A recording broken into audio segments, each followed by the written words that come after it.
Disclaimer. Hey Pookies, just so you know, I did not write this book, nor do I claim it. I'm just making sure I don't get sued. Just making sure she doesn't get sued. This is 16 Carlisle. He led me back to the room that he'd pointed out as Carlisle's office. He paused outside the door for an instant. "Come in," Carlisle's voice invited. Edward opened the door to a high-ceilinged room with tall, west-facing windows. The walls were paneled again, in a darker wood where they were visible. Most of the wall space was taken up by towering bookshelves that reached high above my head and held more books than I'd ever seen outside a library.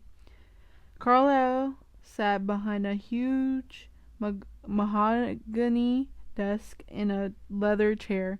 He was just placing a bookmark in the pages of a thick volume he held. The room was how I'd always imagined a college dean would look, only Carlisle looked too young to fit the part.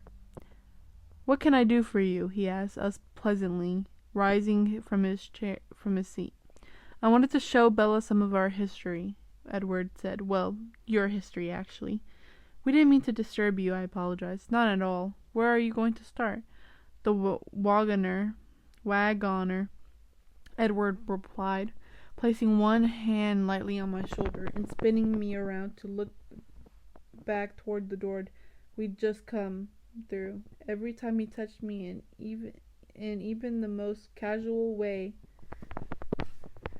my heart had an audible reaction. It was more embarrassing with Carlisle there. The wall we faced now was different from the others. Instead of bookshelves, this wall was crowded with framed pictures of all sizes, some in vibrant colors, others dual monochromes. I searched for some logic in some binding motif the collection had in common, but I found nothing in my hasty examination. Edward pulled me toward the far left side, standing me in front of a small square oil painting in a plain wooden frame. This one did not stand out among the bigger and brighter pieces. Painted in varying tones of sepia, it depicted a miniature city full of steeply slatted roofs with thin spires atop a few scattered towers. A wide river filled the foreground and crossed the bridge, covered with structures that looked like little cathedrals. London in the 1650s. Bro, I feel like I've read this before, Edward said. "The London of my youth," Carlisle added, from a few... Sorry, guys. What am I doing? Oh, yeah. I'm not doing the voices no more, guys. I'm sick of that. Feet behind us. I flinched. I hadn't heard him approach Edward, squeezing my hand. "Will you tell the story?" Edward asked. I twisted a little to see Carlisle's reaction. He met my glance and smiled. "I would," he replied, "but I'm actually running a little bit late. The hospital called this morning. Dr. Snow is taking a sick day. Besides, you know the stories as well as I do," he added, grinning at Edward now. It was a strange combination to absorb, the everyday concerns of the town doctor stuck in the middle of a discussion of his early days in the 17th century London. It was also unsettling to know that he spoke out loud only for my benefit. After another warm smile from me, Carlisle left.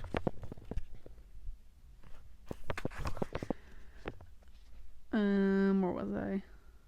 Left the room.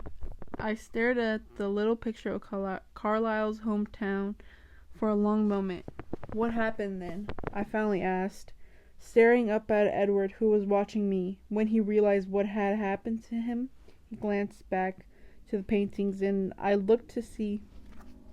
Oh my god, I just lost my fucking page. I just lost my page. My bad. I'll be right back. Okay, I'm back, guys. Hopefully it's still good. So, wait, does this mean Carlisle is British, and he's just putting an American accent? Hell no. Anyways, he glanced back to the paintings, and I looked to see which image caught his interest now. It was a larger landscape in dual fall colors, an empty, shadowed meadow in a forest with a craggy peak in the distance. When he knew what he had become, Edward said quietly, he rebelled against it. He tried to destroy himself, but it's not easily done. How? I didn't mean to say it out loud, but the word broke through my shock. He jumped from great heights, Edward told me, his voice impassive. He tried to drown himself in the ocean, but he was young to the new life and very strong. It is amazing that he was able to resist feeding while he was still so new. The instinct is much more powerful than it takes over everything, but he was so repelled by himself that he had the strength to try to kill himself with starvation. Is that possible? My voice was faint. No, there are very few ways we can be killed. I opened my mouth to ask, but he spoke before I could, so he grew very hungry and eventually weak. He strayed as far as he could from human populace, recognizing that his willpower was weakening too. For months he wandered by night, seeking the loneliest places, loathing in himself. One night, a herd of deer passed his hiding place. He was so wild with thirst that he attacked without a thought. His strength returned, and he realized there was an alternative to being the vile monster he feared. Had he not eaten vengeance in his former life?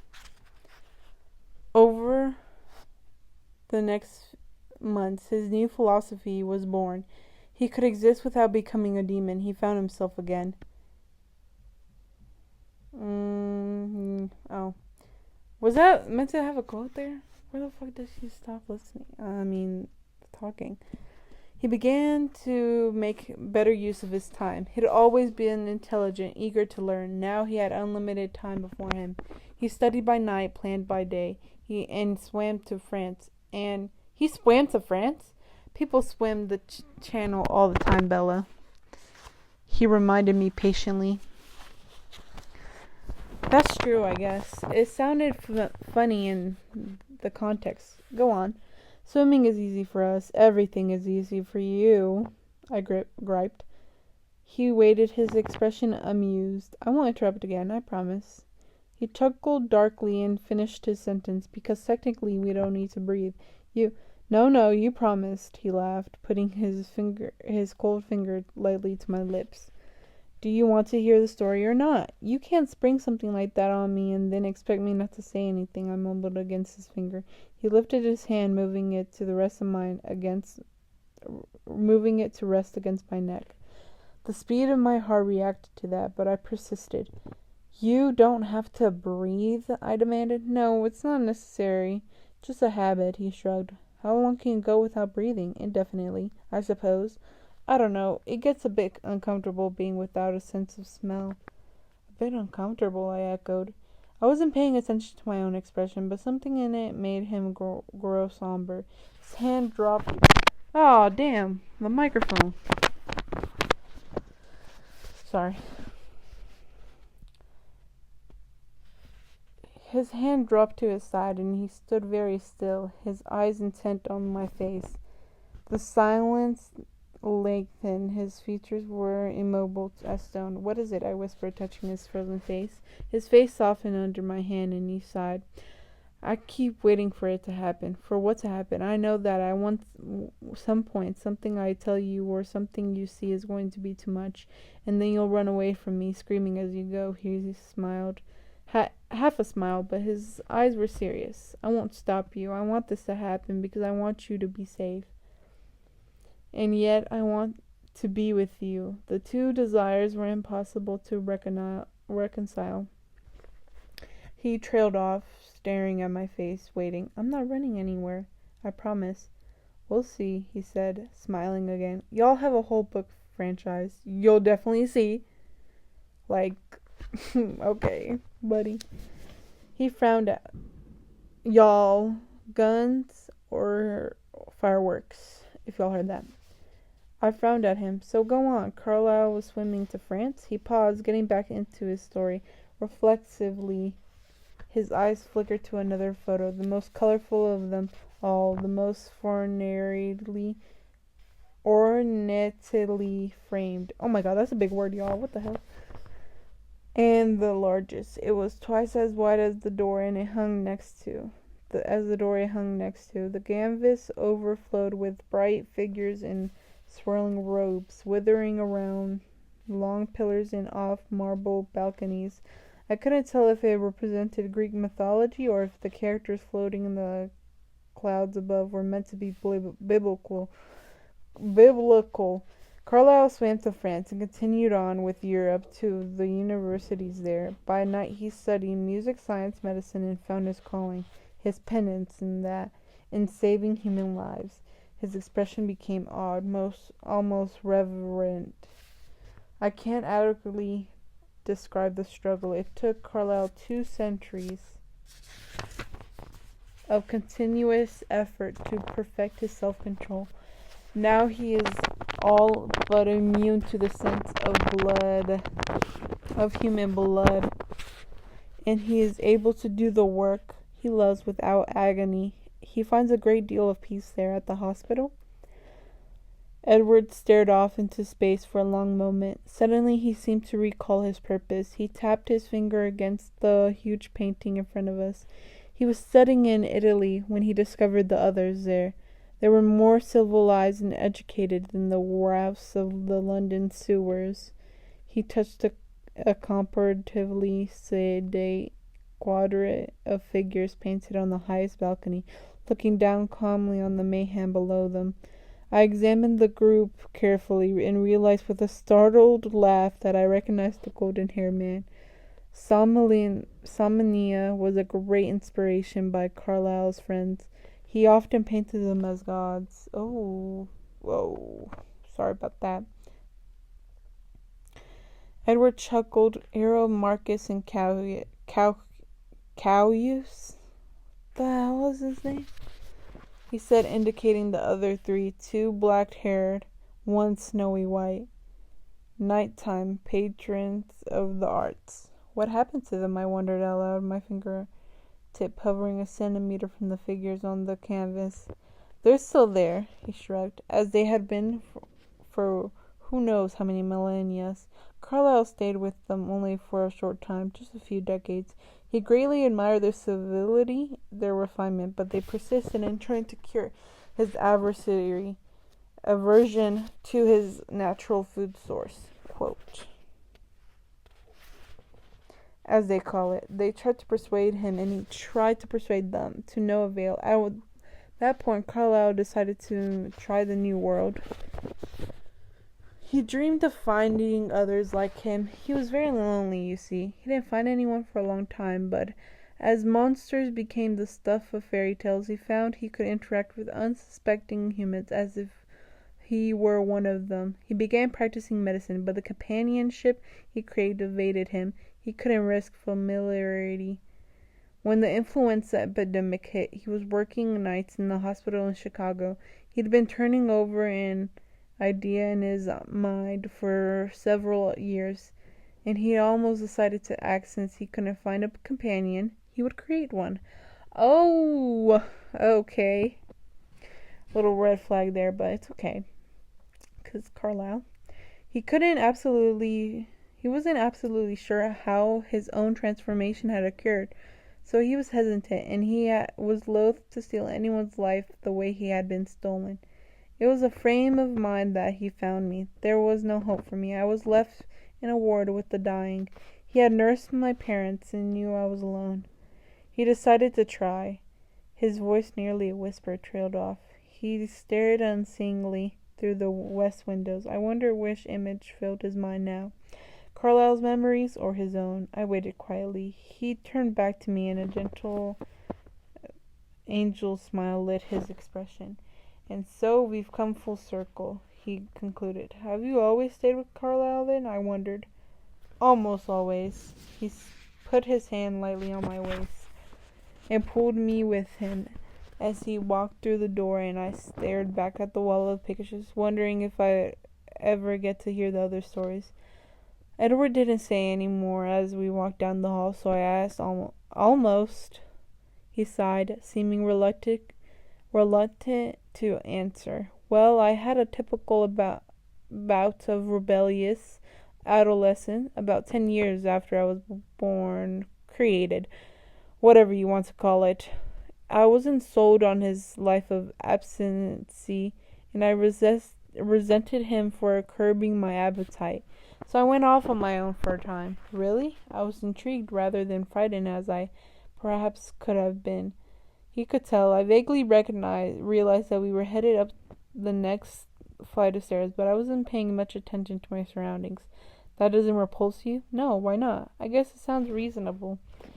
He barked a laugh more loudly than before. We were at the top of the stairs now, in another paneled hallway. From the time of my new birth, he murmured, I had the advantage of knowing what everyone around me was thinking, both human and non-human alike. That's why it took me 10 years to defy Carlyle. I could hear his perfect sincerity and understand exactly why he lived the way he did. Okay. It took me only a few years to return to Carlyle and recommit to his vision. I thought I would be exempt from the depression that accompanies a conscience, because I knew the thoughts of my prey. I could pass over the innocent and pursue only the evil. If I followed a murderer down a dark alley where he stalked a young girl, if I saved her, then surely I wasn't terrible. I shivered, imagining only too clear what he described: the alley at night, the frightened girl, and the dark man behind her, and Edward as he hunted, terrible and glorious as a young god, unstoppable.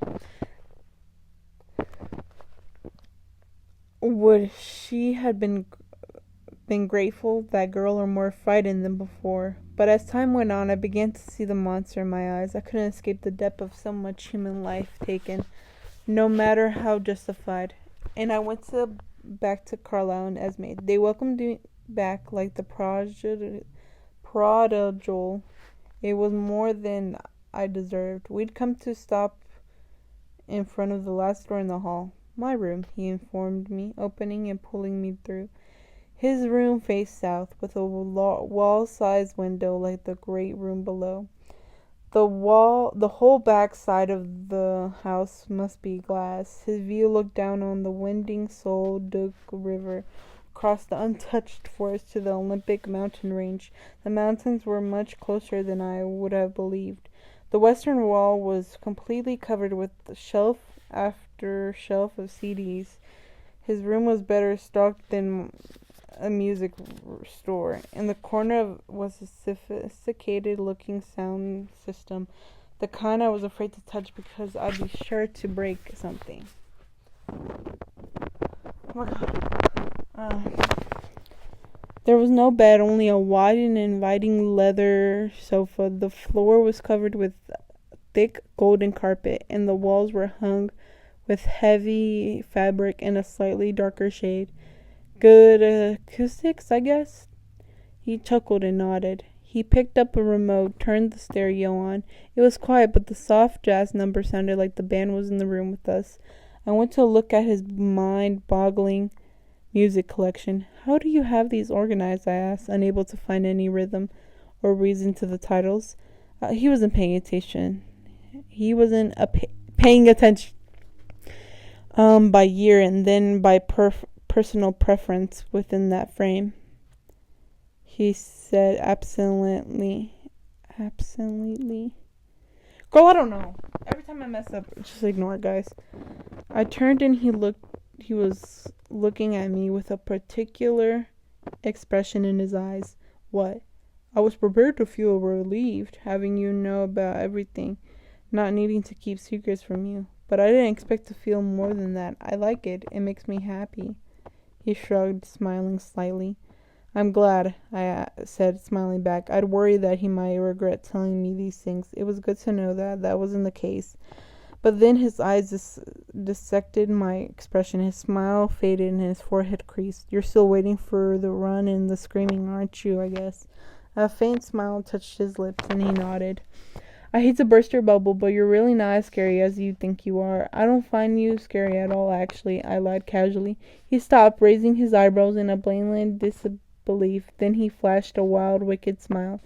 You really should have said that, he chuckled. Oh, hell!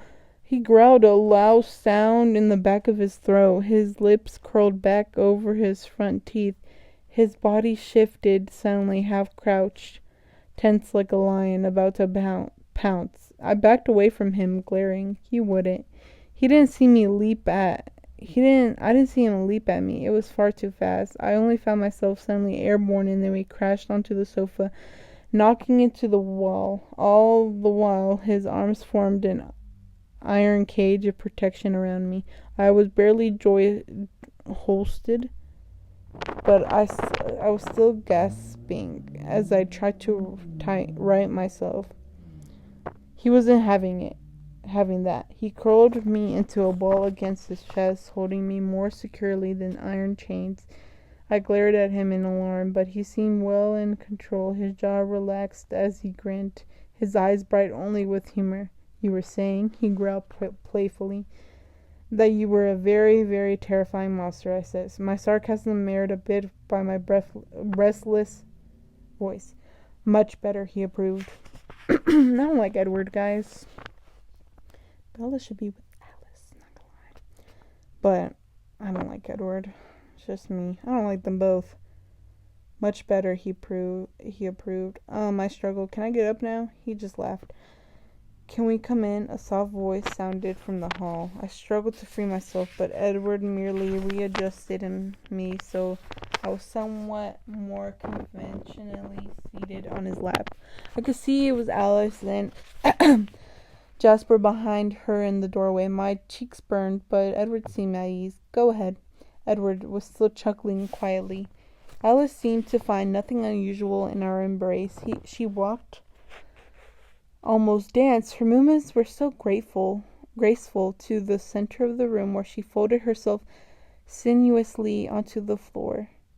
Jasper, however, paused at the door, his expression a trifle shocked. He stared at Edward's face, and I wonder if he was tasting that atmosphere with his unusual sensitivity. It sounded like you were having Bella for lunch, and we came to see if you would share. Bella, Alice announced.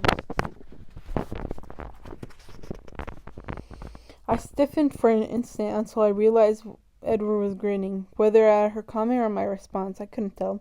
Sorry, I don't believe I have enough to spare, he replied, his arms holding me recklessly close. Actually, Jasper said. Wait, he's Texan. He's from Texas. That's Texan.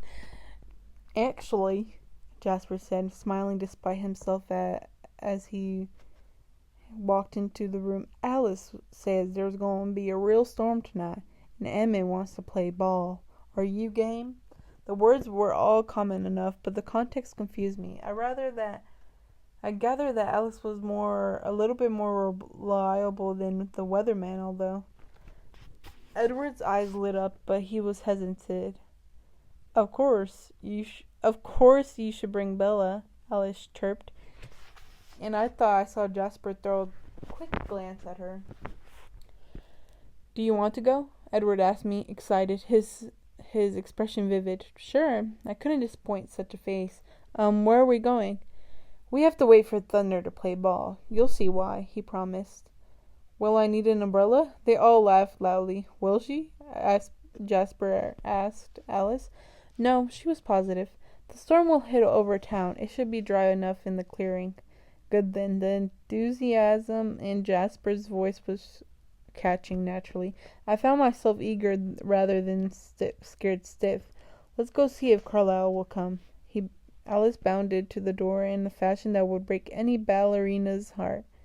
Like you don't know, Jasper teased. They were swiftly on their way. Jasper managed to inconspicuously close the door behind them. Yo, that was a big word. What will we be playing? I demanded.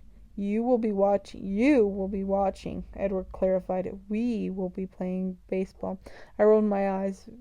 Vampires like baseball? It's the American pastime, he said with mock solemnity.